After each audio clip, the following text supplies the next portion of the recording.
નમસ્કાર વિદ્યાર્થીઓ. TYBA semester 5માં આપણે અગાઉ 14મા પેપર શ્રીમદ ભગવદ્ ગીતાનો અભ્યાસ કર્યો. ત્યારબાદ અહીંયા પેપર નંબર 16 જે તમારે સાહિત્યિક નિબંધો તરીકે ભણવાના છે. તેમાં સૌથી પહેલાં તમારે ભણવાનું છે રામાયણકાલીન સંસ્કૃતિ. તો આજે આપણે રામાયણકાલીન રામના સમયની સંસ્કૃતિ કેવી હતી તેના વિશે અભ્યાસ કરીશું.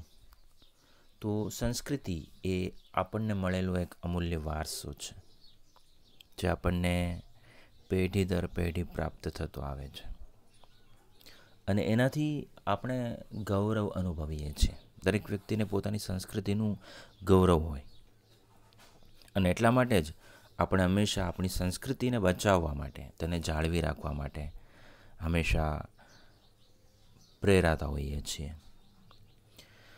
તો સંસ્કૃતિ એ કોઈ એક વ્યક્તિ માટે નથી હોતી, એ સમગ્ર માનવ સમાજ, જે સમગ્ર માનવ સમુદાય છે તેનો એક સાથે કરવામાં આવતો પુરુષાર્થ જ છે. એનો પ્રસાર માનવ સમાજના જે કોઈ પરિબળો હોય છે તેના દ્વારા થાય છે. કેમ કે માનવ સમુદાય છે, સમાજ છે, તે બદલાયા કરે છે.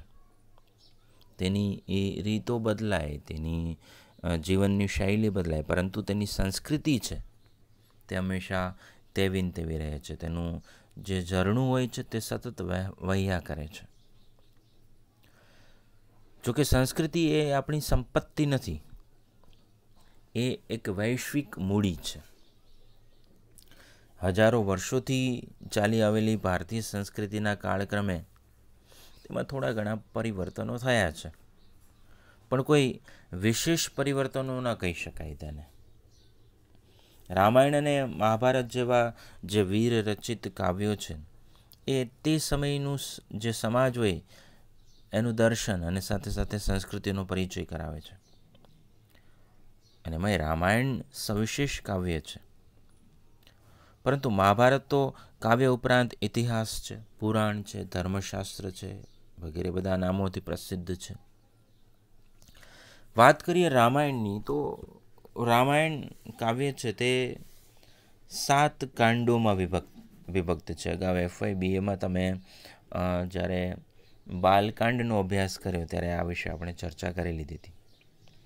તો રામાયણ કાવ્યના 7 કાંડમાં રામાયણકાલીન સંસ્કૃતિ છે તેનો પરિચય મળે છે.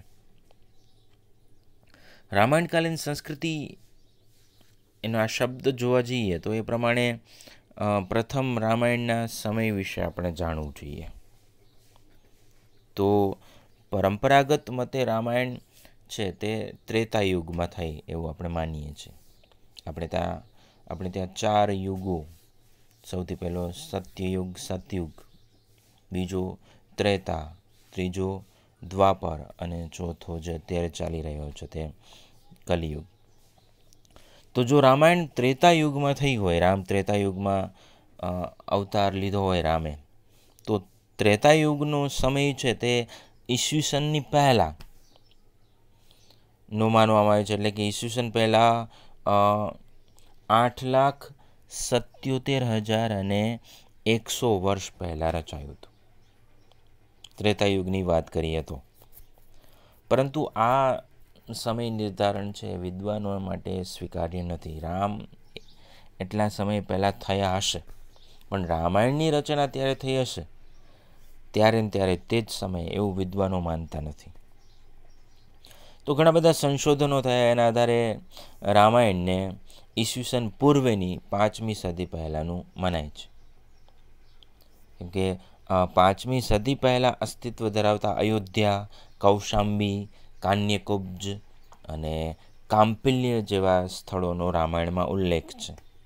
પરંતુ ત્યાર પછીના જે સ્થળો છે, જેમ કે પાટલીપુત્ર જે થયું ઈસવીસન પૂર્વે 380માં, તો એનો ઉલ્લેખ રામાયણમાં નથી. એટલે કે રામાયણ તેની પહેલાંનું હોઈ શકે. એક શબ્દ છે સાકેત. સાકેત શબ્દ છે તે બૌદ્ધ ધર્મ પહેલાંનો છે. અર્થાત ઈસવીસન પૂર્વે 500 કે 600 પહેલાંનું છે, એટલે રામાયણને પણ એ સમયમાં મૂકી શકાય. તો હવે રામાયણ શબ્દ તમારી સામે આવે, એ રામાયણ વાંચતા જ સૌથી પહેલાં તમને એક આદર્શ નારી, એક આદર્શ પત્ની એટલે કે સીતા, એક આદર્શ પતિ એટલે કે રામ વગેરે વગેરે દેખાઈ આવે. તો સૌથી પહેલાં સીતાની વાત કરીએ તો સીતાનું પાત્ર યાદ આવતા જ ઇહ પ્રત્યેચ નારીણામ પતિરેકો ગતિ સદા.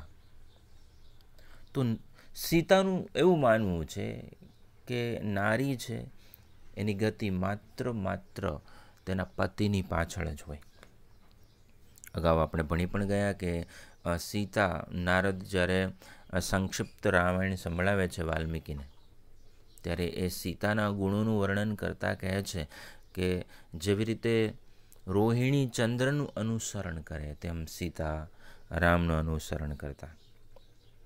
તો સીતા પોતે પણ એવું માને છે કે એ પ્રત્યેચ નારીનામ પતિર એકો ગતિ સદા, અથવા તો એવું કહે છે કે સર્વાવસ્થા ગતા ભર્તૃ પાદચ્છાયા વિશિષ્યતે. તો કોઈ પણ પરિસ્થિતિમાં સ્ત્રી હોય ત્યારે એનું એકમાત્ર શરણ તેના પતિના ચરણ હોય છે. તો આવી માન્યતા ધરાવતી સીતા એ કહે છે કે ભર્તા હિ પરમ દૈવતમ, પતિ છે એ જ પરમ દેવતા છે. સ્ત્રી માટે પતિર બ્રહ્મા, પતિર વિષ્ણુ, પતિર દેવો મહેશ્વર, પતિર સાક્ષાત પરબ્રહ્મ.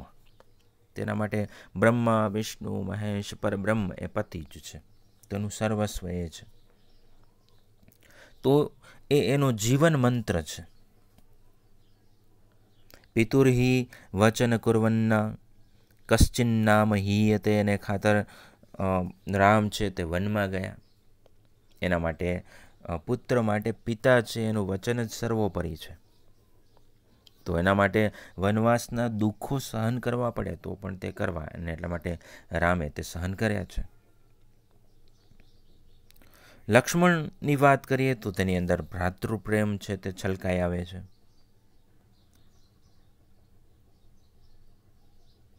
એની અંદર ભાતૃપ્રેમ ઉછળતો જોવા મળે છે. તેની લાગણીઓ છે એનો પ્રબળ પ્રવાહ છે. વસ્તુતઃ તેનામાં પિતુર્નિયોગે સ્થાતવ્યમેશ ધર્મ સનાતનની ભાવના છે. રામે આપેલી સલાહ સંશ્રુત્ય ચ પિતુર્વાક્ય ભ્રાતુર્વા બ્રાહ્મણસ્ય વા ન કર્તવ્યમ વૃથા વીર ધર્મમાશ્રિત્ય તિષ્ઠતા. તો રામ કહે છે કે પિતાનું વાક્ય છે અથવા તો ભાઈનું વાક્ય છે, જે મોટો ભાઈ હોય તે, અથવા તો કોઈ બ્રાહ્મણ છે તેનું વાક્ય છે, એને ક્યારેય વૃથા કરવું જોઈએ નહીં. અને લક્ષ્મણ એ બાબતને, વાતને જીવનમાં ઉતારે છે. માતા પિતાની સેવા પુત્રોના એના જીવનમાં આદર્શરૂપ છે. રામે વા ભરતે વાહમ વિશેષમ નોપલક્ષ્યતે. આવું કહેતી કઈ સપત્નીના આદર્શ વલણને દર્શાવે છે. તે કહે છે કે મને રામ અને ભરતમાં કોઈ ભેદ નથી. દ્વિતીયમ મેંતરાત્મનમ. તો એવું માનતા રામ લક્ષ્મણ સાથેનો પ્રેમભર્યો ભ્રાતૃ વ્યવહાર જ નહીં, આદર્શ ભ્રાતૃત્વનું દૃષ્ટાંત પણ પૂરું પાડે છે. સર્વમ સત્યે પ્રતિષ્ઠિતમમાં તો ડગલે ને પગલે એના દર્શન થાય છે કે બધું જ સત્યની અંદર પ્રતિષ્ઠિત રહેલું છે. સત્યનું આચરણ, વિનય, ધીરજ, દયા, આતિથ્ય ભાવના, સરળતા, આ બધા સદ્ગુણો અને ઉદ્દાત્ત વિચારો રામાયણમાં તત્ર જોવા મળે છે. આથી જ રામાયણ કેવળ ભારતનો જ નહીં પરંતુ સમસ્ત માનવ સમાજની સંસ્કૃતિનું દર્શન કરાવનારો એક ઉત્તમ ગ્રંથ છે. તમે ભણી આવ્યા અગાઉ, વાલ્મીકીએ પેલા ક્રોંચ પક્ષીને ઉડતું જોયું અને એમાંથી એક નર પક્ષીને પેલા પારધીએ વીંધી નાખ્યું અને એના મુખની અંદરથી એક શ્લોક સરી પડ્યો, મા નિષાદ પ્રતિષ્ઠામ ત્વમગમઃ શાશ્વતી સમાહા યત ક્રોંચ મિથુનાદેક મવધિ કામ મોહિતમ. તો એ ક્રોંચવધ પ્રસંગે સાહજિક રીતે જ વાલ્મીકીના મુખમાંથી સરી પડેલો જે શબ્દ છે તેને બતાવે છે કે આદિકવિના પારદર્શક લાગણીસભર સહૃદય ભાવકના દિલમાં તત્કાલીન સમાજની સંસ્કૃતિ નિર્ભેળ રીતે પ્રતિબિંબિત થઈ શકે તેમ છે. પ્રકૃતિના તત્વોની છાયા અને હૂંફ એ માનવ જીવનને સુપ્રાપ્ય જણાય છે. ધર્મ તો પ્રાણભૂત પુરુષાર્થ છે. ધર્મ, અર્થ, કામ અને મોક્ષ એ બધા જ પુરુષાર્થો ધર્મમૂલક બતાવનારો આ ગ્રંથ છે. એમ કહે છે કે આ બધાના મૂળની અંદર ધર્મ જ રહેલો છે. ધર્મ, અર્થ, કામ, મોક્ષાણામ ઉપદેશ સમન્વિતમ પૂર્વવૃત્ત કથાયુક્તમ ઇતિહાસમ પ્રચક્ષતે, એવું રામાયણ વિશે કહેવાયું છે. તો એ ન્યાયે રામાયણ છે ઇતિહાસ પણ છે. તેથી જ સંસ્કૃતિનું યથાતથ દર્શન કરાવવાની ક્ષમતા રામાયણની અંદર રહેલી છે. તેની અંદર રહેલો શિષ્ટાચાર ભારતીય શિષ્ટાચારનો પરિચાયક છે.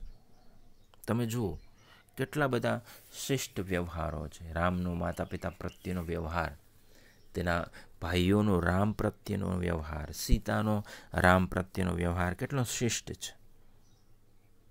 તેની અંદર અતિથિ દેવો ભવની ભાવના એ અતિથિ કીલ પૂજાર્હોમાં સુવ્યક્ત છે. અતિથિને સ્વાગતમ તે, આપનું સ્વાગત છે એમ કહીને તેમને પાદ્ય આપવામાં આવતું, પગ ધોવા માટે જળ, અર્ઘ્ય, મધુપ અર્ક, તેમને આસન આપવામાં આવતું. તો આ વગેરે બધી બાબતોથી અતિથિ છે તેનો સત્કાર કરવામાં આવતો. વાનપ્રસ્થાશ્રમીઓ અભિગમન કરી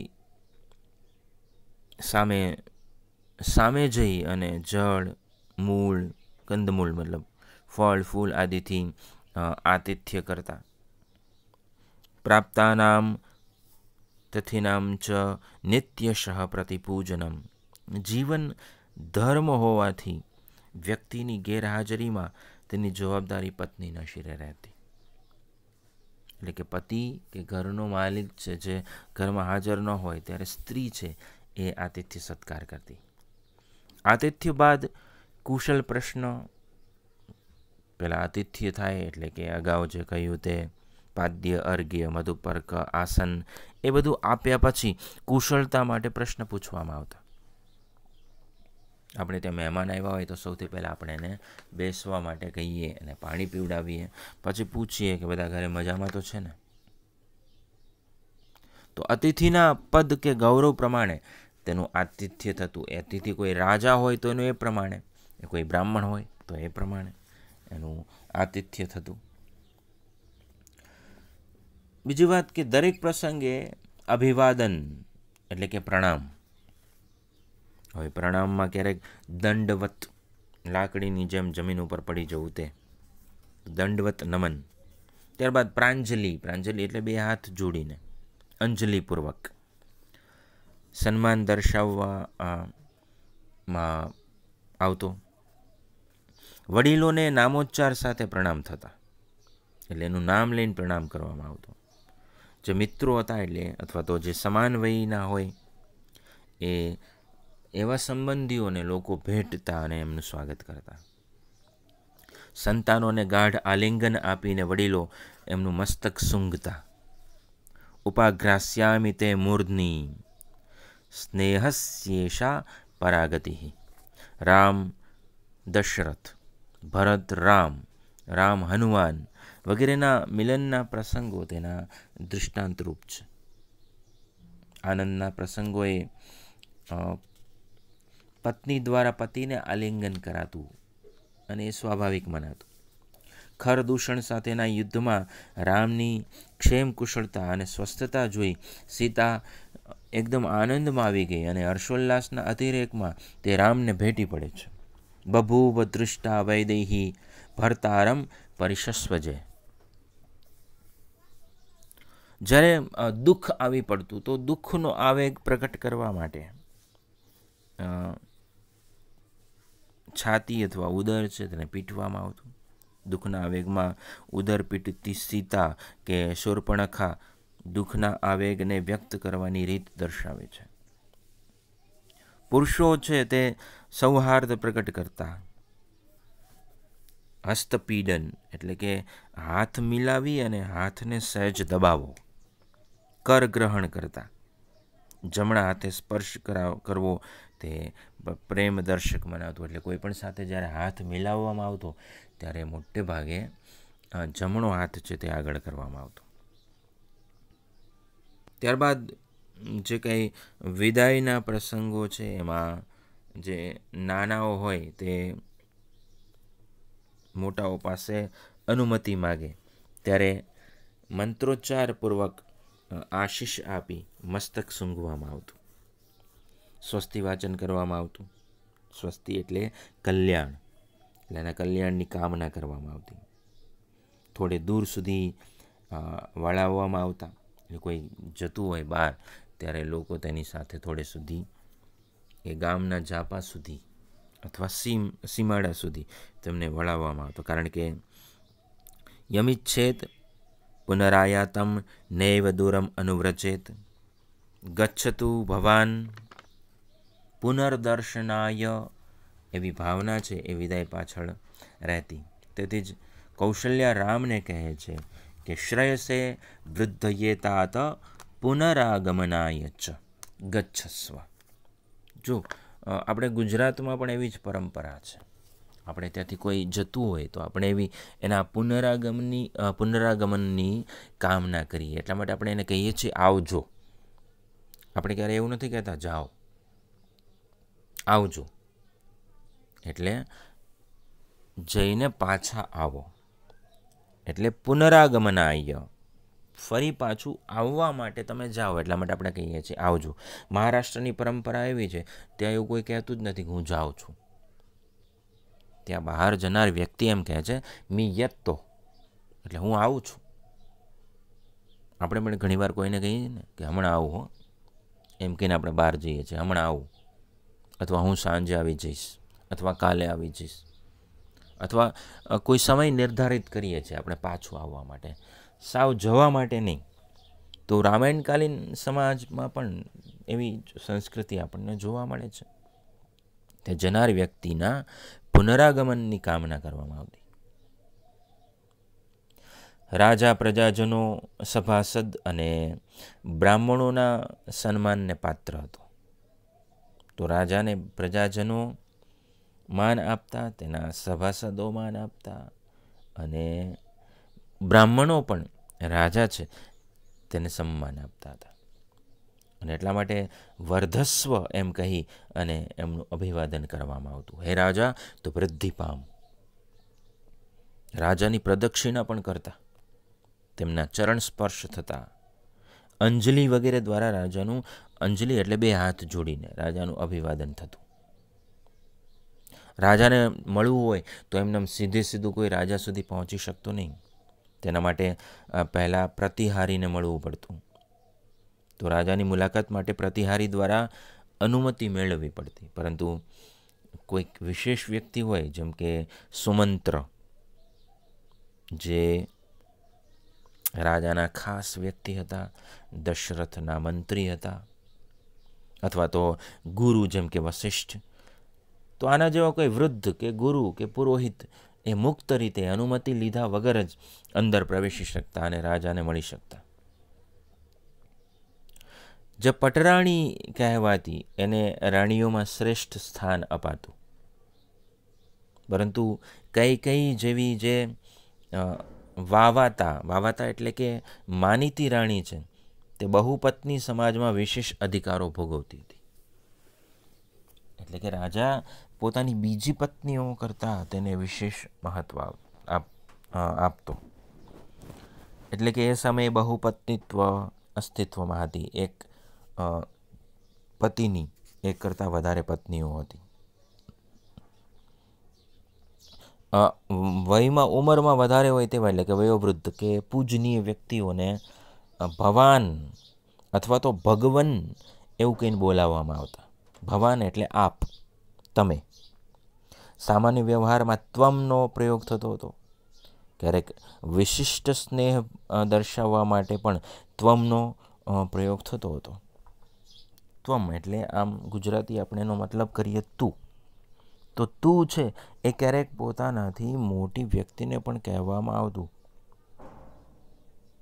અને એની પાછળ કોઈ ઉદ્ધતાઈ નહોતી, કોઈ તોછડાઈ નહોતી, ત્યાં પ્રેમ પ્રગટ કરવા માટે હતો. એટલે પ્રેમી વ્યક્તિને તું કહીને બોલાવવામાં આવતું. તો સીતા ક્યારેક રામ માટે તું એવો શબ્દ પ્રયોગ કરે, એવું સંબોધન કરે, તો એ અવિવેક નહીં, પરંતુ સીતાનો રામ પ્રત્યેનો પ્રેમ પ્રગટ થતો તેના દ્વારા. માતા માટે અંબ, દેવી, આર્યે, જ્યારે ભાભી માટે દેવી, પિતાને માટે તાત એવો સંબોધન કરવામાં આવતા. સીતા પોતાના પતિને કિમિદમ ભાષસે રામ એમ કહે છે, એટલે પતિનું નામ લઈને બોલાવે છે.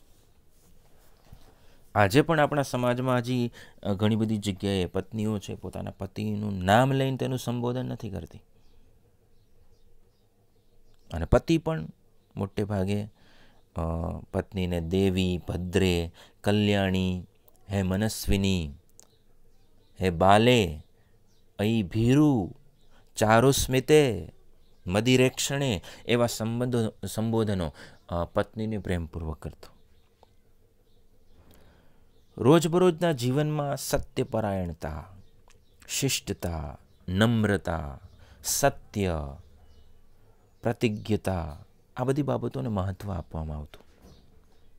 કોઈ લાંબા પ્રવાસ માટે પ્રસ્થાન કરતા હોય તો એ પહેલાં ગુરુજનોની ક્ષમા યાચના કરવામાં આવતી. અહીંયા ગુરુજનો એટલે વડીલોની ક્ષમા યાચના કરવામાં આવતી. લોકાચારને કાયદા જેટલું મહત્ત્વ આપવામાં આવતું. જેમ આપણે ત્યાં અત્યારે કાયદો છે ને, એનો ભંગ આપણે કરતાં ડરીએ છીએ, એના માટે પોલીસ ખાતું છે. તો એ સમયે લોકાચાર વ્યવહારમાં હતો, અને એનાથી લોકો લોકાપવાદથી ડરતા હતા. લોકો નિંદા કરશે, આમ કરીશ, તો નિંદાના ભયથી લોકો કેટલાક કાર્યો કરતા જ નહીં, એટલે ઘણા બધા ગુનાઓ છે તેનાથી અટકી જતા. અને સીતાના ત્યાગના મૂળમાં આ જ કારણ હતું. એક ધોબીએ, જે સામાન્ય નાગરિક હતો, એની વાત ઉપરથી એ ધોબીએ રાજાની નિંદા કરી, અને એના કારણે એ નિંદાથી બચવા માટે રામે પોતાની પત્ની છે તેનો ત્યાગ કરી દીધો. વાલી વધનું ઔચિત્ય સિદ્ધ કરવા માંધાતાનું ઉદાહરણ અપાયું હતું. રાજા દશરથને પ્રતિજ્ઞા પાલન માટે શિબી અને અલકના દૃષ્ટાંતો અપાયા હતા. અનુપમ સાહસ, શૌર્ય કે સિદ્ધિ બદલ અભિનંદન અપાતા. કોઈ બહુ સારું પરાક્રમ કરે તો અભિનંદન આપવામાં આવતું. કોઈ બહુ આશ્ચર્ય પમાડે તેવું કાર્ય કરે તો એ બદલ સાધુ સાધુ એમ કહેવામાં આવતું. સારા સમાચાર કોઈ આપે તો એ બદલામાં એને ભેટ અપાતી. જેમ કે રાજાને ત્યાં પુત્રનો જન્મ થયો એવો કોઈ સમાચાર લઈને કોઈ દાસી આવે તો રાજા તેને પુરસ્કાર રૂપે કંઈક આપતા. કઈ રામના રાજ્યાભિષેકના સમાચાર બદલ મંથરાને ભેટ આપે છે. જ્યારે કઈ આવીને કહે છે કે રામનો રાજ્યાભિષેક થવાનો છે, ત્યારે સમાચાર લાવનારી મંથરા છે તેને કઈ ભેટ આપે છે. રાજાનો પરસ્પર સંદેશા મોકલતી વખતે સાથે કંઈક ને કંઈક ભેટ રૂપે મોકલવામાં આવતું. રામ અને સુગ્રીવની અગ્નિની સાક્ષીએ મૈત્રી એ જમાનાની મૈત્રી સ્થાપિત કરવાની પ્રથા બતાવે છે. રાજા કે અતિથિના સ્વાગત માટે સરઘસ નીકળતું હતું. પોતાના વચનની સત્યતા, પ્રામાણિકતા સિદ્ધ કરવા સોગંદ ખાવામાં આવતા હતા. સત્યેન ધનુષા ચૈવ દત્તે નેષ્ટેન તે શપે. ક્યારેક પગના સોગંદ ખાવામાં આવતા. મોટેરા કોઈ નાનાને આજ્ઞા આપે અને આનાકાનીનો સંદેહ લાગે ત્યારે આવા સોગંદ અપાતા હતા. સોગંદ આપી અને કામ કરાવડાવવામાં આવતું હતું. અને સોગંદના પાલન માટે કઈ દેવોને સાક્ષી આપે છે. રામના વનવાસ માટે સમગ્ર અયોધ્યાના નિવાસીઓની રામની સાથે જવાની તત્પરતા કૈકેયીના વર્તનનો વિરોધ દર્શાવે છે. વિરોધ પ્રગટ કરવાના અસહકાર, હડતાલ અને સત્યાગ્રહ એવા સાધનો છે એ સમયે જાણીતા હતા. રામના વનવાસ માટે પ્રસ્થાન બાદ કે રાજા દશરથના મૃત્યુ પ્રસંગે ઘણા દિવસો સુધી અયોધ્યામાં હડતાલ ચાલી હતી. કૈકેયી વરદાન માગવા પ્રત્યુપવેશેનનો આશ્રય લે છે. રામને મનાવવા ચિત્રકૂટ ગયેલો ભરત આવી જ રીત અજમાવે છે. કોઈ ધ્યેયની પ્રાપ્તિ માટે આમરણ ઉપવાસ, પ્રયોપવેશન એ કરવામાં આવતું. વનવાસ માટે સીતા કે વરદાન માગવા માટે કૈકેયી અથવા સીતા શોધન માટે નીકળેલા વાનરો, પુત્ર શોકમાં અંધમુનિ એ બધા આ જ રીત છે તેને અપનાવતા જોવા મળે છે.